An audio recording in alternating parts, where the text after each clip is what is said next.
यदि महात्मा गांधी ने 1909 में हिंद स्वराज लिखा, तो यदि आप में से जिन लोगों ने पढ़ा होगा उसमें उन्होंने बहुत साफ साफ लिखा कि हम ब्रिटेन से मुक्ति चाहते हैं और खुद ब्रिटेन की नकल बनना चाहते हैं, तो यह स्वराज नहीं हो सकता। तो उस स्वराज्य में स्व का संघर्ष अभी बाकी है। और जिस धरती पे स्वातंत्र वीर सावरकर ने भी शिक्षा प्राप्त की हो, अभी मुझे ध्यान है कल ही टीवी डिबेट में मैं था, शायद वो रिकॉर्डेड था, आ जाएगा 6 बजे, उसमें उन्होंने पूछा जी वीर सावरकर का आप कोई एक योगदान बताइए जो स्वतंत्रता संग्राम में हो, जो बाकियों से अलग हो। मैंने कहा जी वीर सावरकर ने सबसे पहले 1857 के स्वतंत्रता संग्राम को पहली बार प्रथम स्वातंत्र समर 1907 में कहा था। और इससे पहले मैंने कहा मैं विनम्रता से पर चुनौती से पूछता हूं कि 1885 में कांग्रेस बनी, उससे लेकर 1907 तक कांग्रेस के जितने बड़े बड़े नेता हुए, चाहे व्योमेश चंद्र बनर्जी, सुरेंद्र नाथ बनर्जी, महादेव गोविंद रानाडे, फिरोज शाह मेहता, बदरुद्दीन तैयब जी, किसी ने भी 1857 को प्रथम स्वतंत्रता संग्राम कहा नहीं।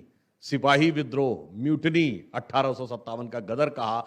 तो स्वतंत्रता के भाव की अभिव्यक्ति सबसे पहले वीर सावरकर ने की। और मजे की बात यह है कि जब 1910 में स्वतंत्र वीर सावरकर को 2 जन्मों के कारावास की सजा हुई, तो वो भारत के इकलौते स्वतंत्रता संग्राम सेनानी थे जिसे 2 जन्मों का कारावास सुनाया गया। और सुनने के बाद जब वो बाहर आए तो उन्होंने हंसते हुए कहा, चलो इसी बहाने अंग्रेजों ने हमारे दूसरे जन्म के सिद्धांत को तो माना।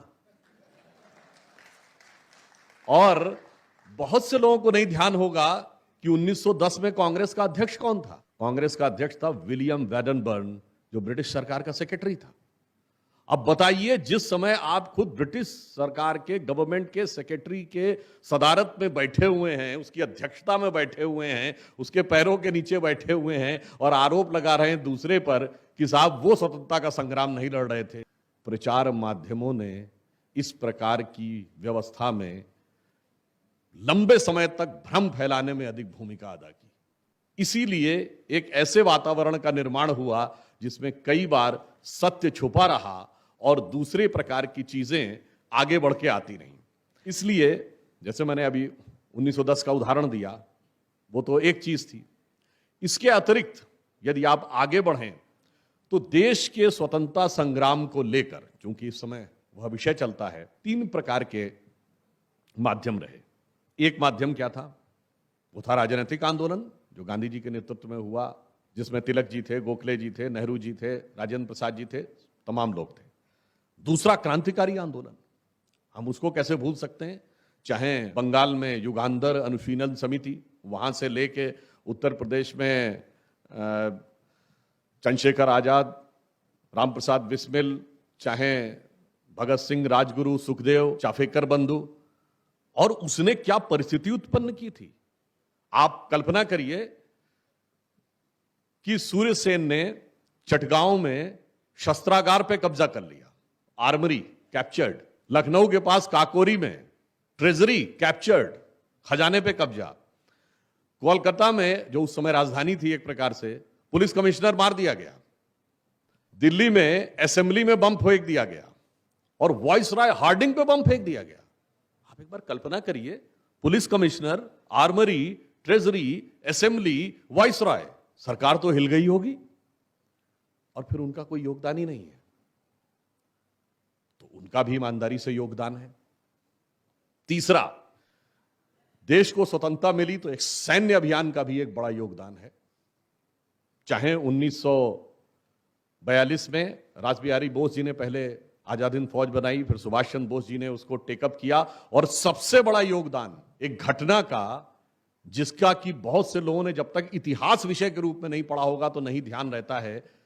जब 1945 का युद्ध समाप्त हुआ और आजाद हिंद फौज के लोगों पर लाल किले में वो मुकदमा चलना शुरू हुआ, तो 24 नवंबर 1945 को ब्रिटिश आर्मी का जो कमांडर इन चीफ है क्लाउडे, वाइसराय को लिखता है कि भारतीय सैनिकों में इस बात को लेकर जबरदस्त असंतोष है कि आईएनए के लोगों के ऊपर मुकदमा क्यों चल रहा है, और इस असंतोष के चलते हुए मुझे जो फीडबैक मिल रहा है उसके हिसाब से अब इस फौज पर यकीन नहीं किया जा सकता। इसकी loyalty towards the British crown is totally doubtful.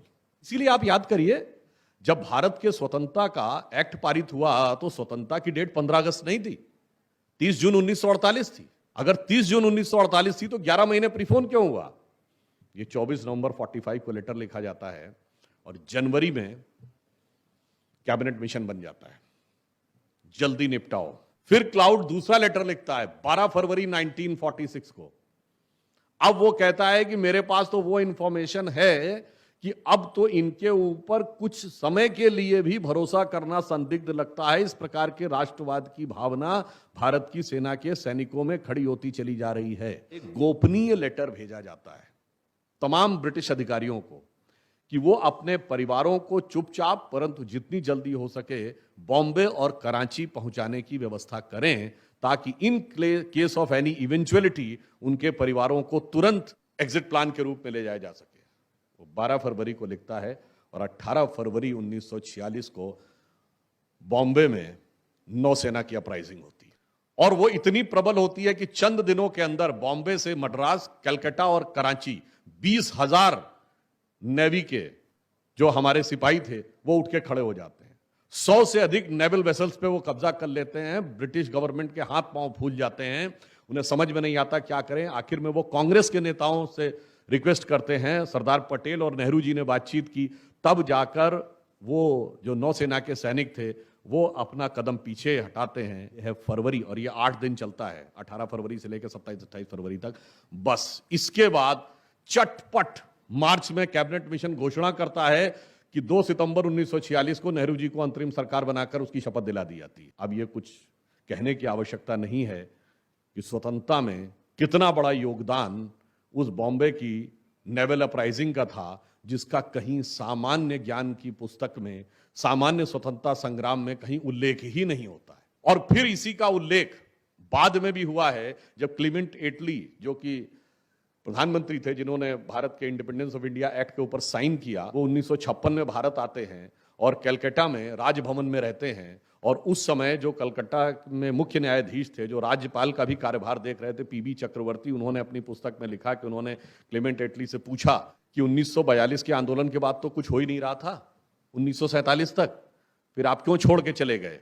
तो उन्होंने कारण ये बताया कि भारतीय सेना के अंदर जो परिस्थिति बन रही थी, और उस समय आपको पता है भारत में सैनिक कितने थे ब्रिटिश सेना में? 25 लाख, क्योंकि उनको सेकेंड वर्ल्ड वॉर में लड़ना था तो बहुत सैनिक रिक्रूट किए थे।